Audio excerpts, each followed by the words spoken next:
Hey everybody, I'm Jimmy Rance. I want to talk about a few things. So don't shut it off just because you don't like the first thing I'm talking about. I don't know, it depends on how long this video is. I just sit around and talk to you like we're just talking around the kitchen table. We're amongst friends and we're just kind of talking. There's really three things I kind of want to say, but I don't know if it'll make the video too long, but who cares? You know what? Whatever. It is what it is. I want to say this first. I can see some of the brightest scholars that sometimes visit my YouTube channel. Yesterday, I made a video talking about change. Is it okay to change? And some of you came at me like a raging bull, and I think you're a raging lunatic. Let me say that first. First of all, when I was talking about is it okay to change your mind, and I used an example of a YouTuber named Rusty78609. You people jump on me like I'm attacking Rusty, and I'm not attacking Rusty. In fact, I was kind of taken up for Rusty. I got to put this thing on, I forgot. I was taken up for Rusty. I was saying there, I like Rusty. I said I watch his channel sometimes. I don't comment on it all the time. He doesn't probably know who I am. But I said one week he'll buy a new car, the next week he may sell it and buy something different. I said that's what he likes to do. It's okay for him to change his mind. You may not agree with it, but that's what he does. And then I started talking about, is it okay for me to maybe think about selling my house and buying an RV? I think about that sometimes. I'm not going to lie to you. Damn. I probably won't. But it's okay to daydream. But as far as you idiots out there telling me that, oh, you must be envious of him, I'm not envious of him or anybody else. Are you kidding me? I got it made, man. I have it made. I don't need, how do I say this? I don't need retail therapy to get through in life. Some people might. And if they do, who cares? Like Rusty says, you do you, I'll do me. That's pretty good. Okay, so I just want to straighten that out. I'm not, Rusty will never probably see this video. And again, I'm not talking bad about the guy. Go check his channel out. It's pretty entertaining in a lot of ways. He's been around for quite a while. The guy's 80 years old. He can do whatever the hell he wants to do. Now, there's one other thing I want to, or really two things. So don't be mad at me because I talked about Rusty a little bit. I used him as an example because he was the perfect person to use as an example in what I was trying to talk about in my video. Is it okay to change your mind? And the bottom line is, yes, it is. So get off my ass about I'm being jealous and mind your own business and don't pick on Rusty. You grow up. Pull your head out of your ass. Just move along. Get off my channel if you don't like it. I don't make money here on YouTube. I don't need you to help me make an income. I do just fine without you parasites and leeches coming over here with your bullshit. Folks, that's called a rant. I'm not mad. I guess it seems like I'm always mad on here because I talk about things that I'm passionate about. That's what I do. That's what I do. I like to do that. Doesn't mean I'm a jerk off. It doesn't mean that I'm an asshole. It means that I'm passionate about something. You may agree with me, you may not. I don't really care.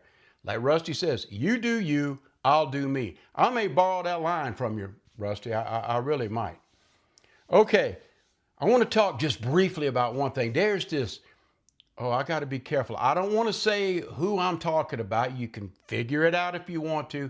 I don't care. You may have the person I'm getting ready to talk about just for a brief second or two.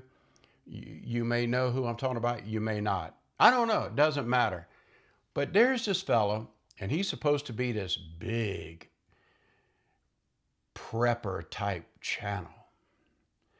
And so this guy, the big prepper, always be prepared. He goes to another country, let's say, on the eastern part of the world. And he goes to, and this is rude of me to say, and I probably shouldn't say this, but he leaves to go buy a wife. That's what a lot of knuckleheads do. You can't hack it in our own country, so you got to go to another foreign country to go buy you a wife. But that's okay.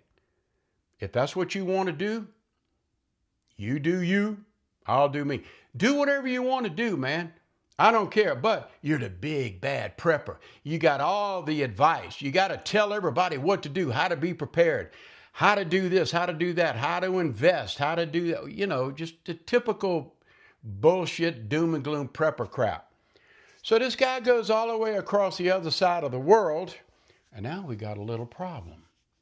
He's living on this place in this country that totally depends on 98% of getting their oil and their natural gas that happens to go through the Strait of Hormuz over there in Iran. So now this country that this guy's in is really in a jam. I mean, their diesel and fuels have doubled, maybe more than doubled in price. They're talking about they may not have enough fuel to keep the lights on because they use this type of energy, this fuel, to keep the grid going.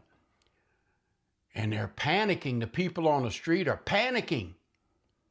And so what does Mr. Doomsday Prepper say? Well, I think I need to start prepping over here because things are really getting serious. And I'm thinking, you dumb bastard. You're sitting here telling us how to prep and be prepared for disasters, and you now living in a country that you've been in for months and months and months, and you're not even prepped in another country? Are you crazy? And what do you people do? You eat this shit up and you continue to follow him. You people are dumb. That's all I got to say. I don't care if you go to another country. I don't care if you bought a wife. I don't care if you didn't buy a wife. Maybe you just naturally fell in love and maybe everything will be hunky-dunky for you. I hope it is. I don't wish nothing bad on you. But you need to pull your head out of your ass before you start telling us how to be prepared. Why don't you practice what you preach, slick? Okay, now, this is about as close to religion, I guess, I'm going to get. I want to talk to you about something, and I don't really know how to say it, so I guess I'll just start here. Yesterday, I said something on the effect of that you can be, do, and have anything you want if you keep your feet on the ground and you reach for the stars, if it's within reason. I said that, and I believe that. Some of you came at me, not in an unkind way, but you kind of thought I was off my rocker, like Jimmy Rance is talking about something positive. Oh my God. Hey man, there's a lot of positive stuff about me that you folks don't know. I'm not just some ranting, raging lunatic. I actually can think. I can think for myself. I make decisions for myself, and I don't need people telling me what to do. Now, yes, I do seek advice. I do research and I study things, but again, it's all on me. I make up in my mind. I make up my mind on what I want to do, believe, or whatever, okay? And I hope that you do the same thing. And I was just thinking about when I was a youngster and I grew up in the church. Like I said in another video a long, long time ago, I was a pew duster. And a pew is where you sit down, the benches that you sit down in church. For those of you who don't know, that's called a pew. Well, I was a pew duster. Whenever I was a kid and I went into the pew and I would sit down and I would slide down, I was dusting the pew off with my butt. And then my mom and sister and everybody, grandparents, we all sat together and listened to the sermon. So I grew up in the church. But I got to a point. Now, folks, look, number one, I'm not trying to irritate or make anybody mad here. I'm really not, okay? Honestly. I'm just sharing with you my perspective. I'm not asking you to believe it. I'm not asking you to believe it at all. I'm just asking you to think about it. But whenever I would go to church, day in, day out, all the Sundays and Sunday morning, Sunday night, Wednesdays, and then I went to a private religious school, really, for 4 years where I studied religion. Every day we had to study religion. And then outside of the school, I had to, again, go to church and stuff with my parents, do that thing, which was fine. But there was something that I guess whenever I probably started college, I started thinking about something. I studied a lot of like comparative religions and world religions and things like that. And then I thought about my religious upbringing. Like, are they right or are they wrong? Have I been bullshitted? Is this really the truth? A lot of times they'll take like a bottle, the preachers, and they'll fill it up and they'll put a lid on it and they'll say, that's all there is to know is what's in this bottle. There's nothing outside of this bottle to learn. Well, I disagreed with that line of thinking. I really did. And I got to the point of where in my mind, I said, the churches seem to, the church members, they like to remember. They like to remember. And I'll explain what I mean. They don't like to learn new things. They just like to remember. The preacher, the ministers usually tell the same story, the same biblical, I'm just rolling up my sleeves, it's getting a little warm. The ministers tell the same story basically week in, week out. It must be the hardest job on earth because you got to, every Sunday, you have to prepare a sermon where you're basically saying the same story over and over and over, but you have to think of a new way to tell the story to keep the people interested so they'll come back. It's got to be difficult to do that. Again, you people like to remember. You don't want to step outside and learn something new. Like I used to say, I'm tired of the milk. I want some meat. You know what I mean? I want to get full. Teach me something. I already know the Bible story. I know it. I've done it my whole life since I was probably a baby. I was probably a baby in the nursery, in the church nursery until I grew up and left the house. So as I got a little older, I stumbled into something, and I want you to just think about it. And I call it the power of intention. The power of intention. Now, you don't have this intention. You don't have it. You just align with it. And this intention that I'm talking about, it never moves. You do. Now, let me tell you what I'm talking about.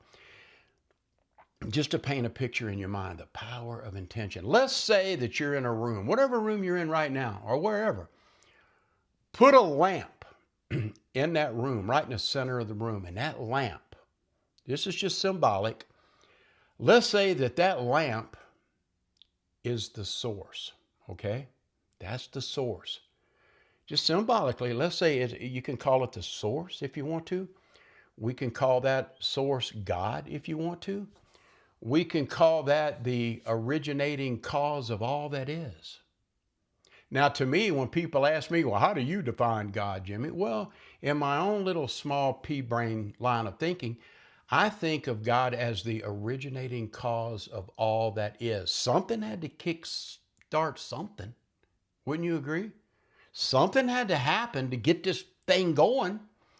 Well, whatever that originating cause is that kickstarted and started everything, that's how I identify God, okay? You may not, agree with me, and that's fine. I don't care what you do. But again, you don't have the intention. You're not the intention. You're not the source. You're not the originating cause of all that is. It's like the source, the lamp, the light, or whatever you want to call it, never moves. Hear me. The source never moves. You do. It may be right here, this glowing energy, or whatever you want to call it, God, this God person or whatever. Well, it never moves. It's always there. And you're trying to align with that source. And if you can align with that source, you're doing really good. You're going to go forward in life. You don't have nothing to worry about, but we're human. So what do? Sometimes we move away from the source. Sometimes it doesn't move, we move. Do you understand what I'm trying to say? You know, when I say like you can be, do, and have anything you want, I'm really talking about you need to align yourself up with this source. And if you think it, you can be it. You got to be positive. You got to think it. You know, I was thinking about this too. When I was in school, I was the first string quarterback in school. And I got to thinking about something. I was just sitting around thinking that in this strange but very rapid and quick way of thinking, whenever I would call a play in the huddle, before I got to my center to take the snap, I had already in my mind rehearsed that play that I just called. I wanted to use this power of intention. I wanted to focus and I wanted to think about, I want to execute this play in my mind before the play actually happened. And that was one of the keys to making this play successful. If it's a pass play, I'm thinking about how the receiver is supposed to run his route, and I'm thinking, what do I have to do to get this ball to my receiver so he can hopefully catch the ball?